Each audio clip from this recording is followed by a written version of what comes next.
You then might ask yourself, why do individuals or groups in the lobby use this charge so indiscriminately and so often? Why do they so often distort and mischaracterize the views of those that they happen to disagree with? And I think there's a simple answer to this. It's because the case they are trying to defend is so weak. Not the case for Israel's existence, but the case for unconditional American support, for giving Israel anything, no matter what it does. Because that case is so weak, you have to smear, silence, or discredit anyone who questions it, even very decent people like Jimmy Carter, Nobel Peace Prize winner Desmond Tutu, or many others.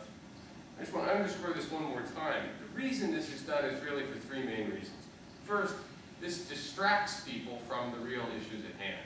By attacking someone for being an anti-Semite, you force them to spend all their time defending themselves against that charge instead of talking about the real issue, which is American policy.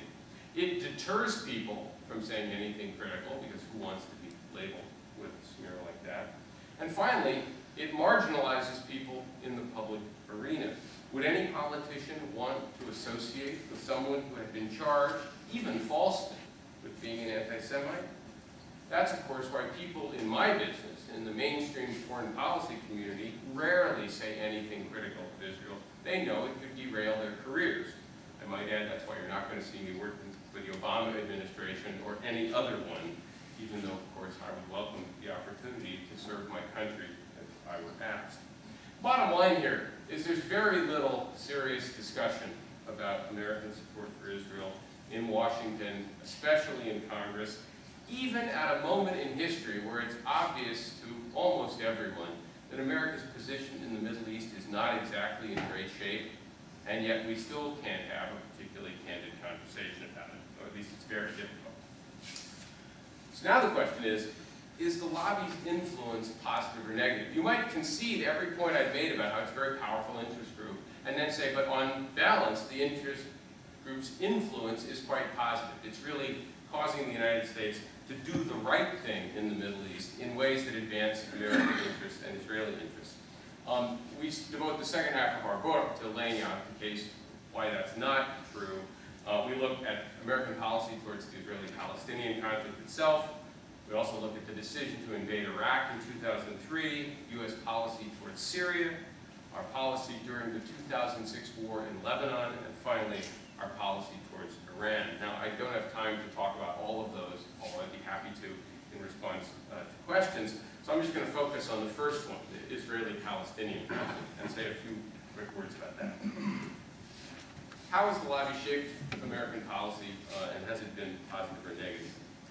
Our argument would be this: if the lobby were less influential, if it were less powerful, or if the main groups within it, the most powerful groups within it, had pushed for a smarter set of policies, the United States would have long ago used its influence to discourage the building of settlements and to end the Israeli-Palestinian conflict on a two-state basis, instead of what we've done, which is indirectly subsidizing the building of settlements and giving Israel unconditional support. It has been the official policy, official stated policy of every American president since Lyndon Johnson in 1967 to oppose the building of settlements by Israel. Every president since Lyndon Johnson has made repeated requests that settlement construction stop. But even though Israel is our largest aid recipient, no president has ever put much pressure on Israel to comply. No president has ever made American support conditional on an end to settlement building for anything more than the briefest of periods, and that only rarely.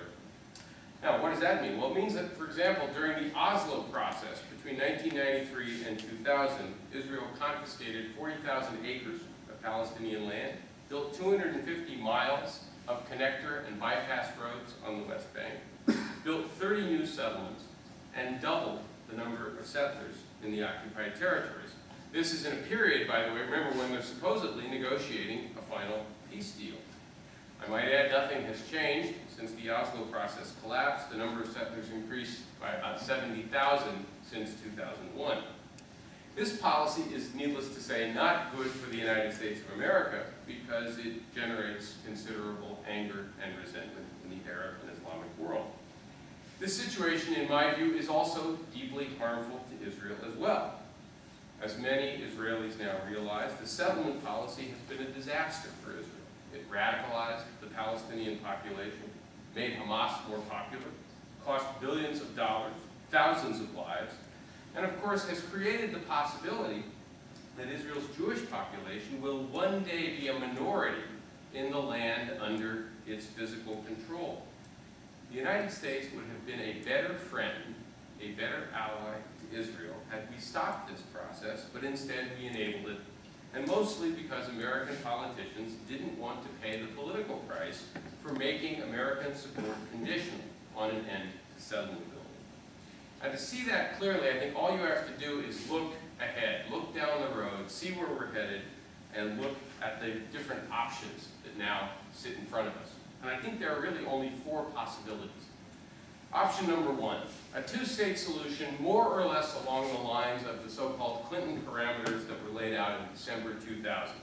Palestinians get a viable state in virtually all of the West Bank and Gaza. They get a capital in East Jerusalem. There has to be some mutually agreed upon settlement of the refugee question. All right, there has to be a sharing in some fashion of the holy sites in the old city in Jerusalem. Everybody kind of knows what the broad outlines of that package look like. One problem is there isn't an enormous amount of public support for that outcome now in Israel, and the United States is not likely to put much pressure on Israel to bring it about. If anything, I would say the momentum is leading the other way, away from that. But that's certainly one option, the 2-state solution. Option number 2.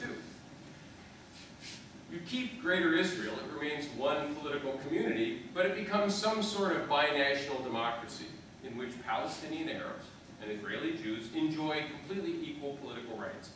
This idea has been proposed by a very small number of Israeli Jews, by a growing number of Palestinians, but the practical obstacles to trying to create a binational democracy here, I think, are quite daunting. And if you look at other examples in history, they are not particularly encouraging. Moreover, this objective means completely abandoning the Zionist ideal of a Jewish state, and there's little reason to think Israel's Jewish citizens would accept it. I might add that I do not favor this outcome myself, in part because I like the idea of Jewish self-determination. But that's another possibility down the road. Option number 3, Israel could solve the problem by expelling the remaining Palestinians from Greater Israel through an overt act of ethnic cleansing. A few Israeli hardliners have hinted at something like this, but to do so, of course, would be a crime against humanity.